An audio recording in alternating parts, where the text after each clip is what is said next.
Many people can agree with me they have had a few bad moments in their childhood that they wish to forget. Unfortunately, it is these things that are so easily burned into memory. Have you ever had a time in your life when you would try to remember the good things in the past, only to remember something embarrassing or shameful? Sometimes, people go for years without even thinking about anything of it. That is, until they find something that triggers that particular memory they never wanted to come back to, and with it come feelings of nausea and paranoia. That is what happened to me. On this particular day, it was raining. You would walk down the street to see pedestrians taking shelter under bus stops or in big coats, holding an umbrella. I myself was holding one, frustrated by countless strong winds blowing it back. I was strolling down the marketplace looking for some cheap groceries. I wanted to get home quickly as the weather wasn't the best.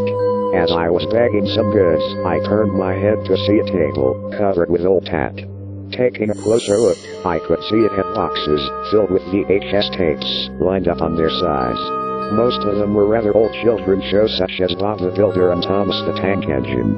None of them looked pirated, to be honest. They only had a few really bad ones. One video I saw had the Teletubbies logo on it. I know I am too old to be interested, but for some strange reason, I had the urge to buy it. I picked it up to look at it. What I saw made me jump slightly. I saw the image of a bear. As previously mentioned, some things really bring back bad memories almost instantly. As soon as I saw that bear, so many things had gone into my mind. Horrible things. Things I just can't get myself to say. These thoughts made me really shaky and sickened. Despite my feelings, I gave the man his money and put it in a bag with all my other things. When I looked back up, the man just smiled at me. Not a "have a nice day" sort of smile, but more of a "I'm glad it happened" smile. I didn't smile back, I just walked away, trying to get to my car. As I drove home, all I could think about was that bear. I would go on to one thought and just end up thinking of it again, each time, bringing that sudden feeling of fear. When I got home at about 6 p.m., I put it to the side while I sorted my food out. Once I was finished, I knew that the only thing I could do was watch the tape. After setting up my old VHS recorder, I stood and stared at the tape again. This time, I noticed features that I previously gave no attention to. There were no company logos or symbols on the case and no information on the back. I opened the case to see that the tape had nothing on it but the word Seesaw in black marker. I rushed to put the tape in, hoping to get it over and done with. I saw that the tape was almost halfway through, so I rewound it to the beginning.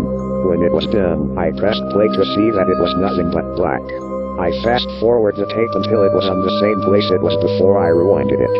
Strangely, this was right before the images actually appeared on screen. I grabbed a chair from my kitchen and placed it in front of the television. I sat down and pressed the play button. What was clearly the opening for the Teletubbies had begun, with the theme music playing quietly. The music was filled with static noise and a high-frequency buzzing. I noticed that it must have been cut, skipping the sun baby and the logo. I couldn't help but notice the image had horrible quality and appeared as if the tape was decades old. The image was shaky and had a layer of static that constantly fuzzed.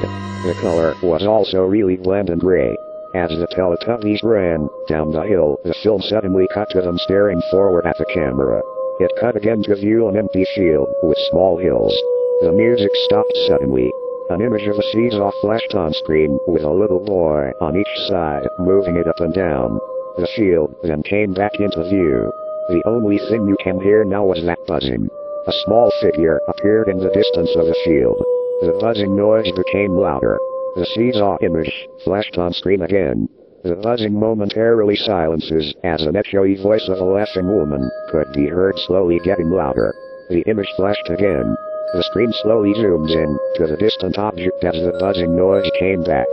The woman's voice slowly echoed, "I'm coming, I'm coming." A high-pitched screech was audible as it slowly zoomed. A face suddenly flashed on screen. Things started to get tense. At this point, I was too frightened to turn the volume down. "I'm coming. I'm coming to get you." I looked behind me and quickly looked back. As the screeching became louder, more static could be heard. random images of children flashed on the screen every few seconds as the camera finally zoomed in until the figure filled the screen. I am the bear. And I am coming. The horrific sound of children crying could be heard. The camera began to zoom into the bear's face as the seesaw flashed on screen again. I'm coming, I'm coming, I'm coming to get you. The image flashed on screen again. The seesaw had stopped, and the children were just staring blankly at each other. The camera had finally zoomed into full view of the bear's face. Its mouth moved up and down as it echoed, I'm coming to get you. And I will get you. The bear's eyes began to spin around. The image flashed on screen. A now blood-covered seesaw was slowly moving up and down under the weight of two dead children. They were just laying there, their clothes soaked in blood. The sound finally stopped. I sat and stared at this image for a minute before it went black. Needless to say, after that minute had passed, I immediately grabbed the tape out of the machine and threw it in the bin, along with a case. That night, I couldn't sleep. I couldn't stop thinking about what I saw. I had to frequently check my windows. This couldn't have lasted all night, as when I sat down to try and calm myself, I must have finally fell asleep. The next morning, I had work I needed to finish on my laptop. As I was checking my emails, I stared at my desktop background. It was a photo of me and a friend in a field. I saw a small figure on it that I don't remember being there before. I found the original image in my files and zoomed in on it. It was the bear.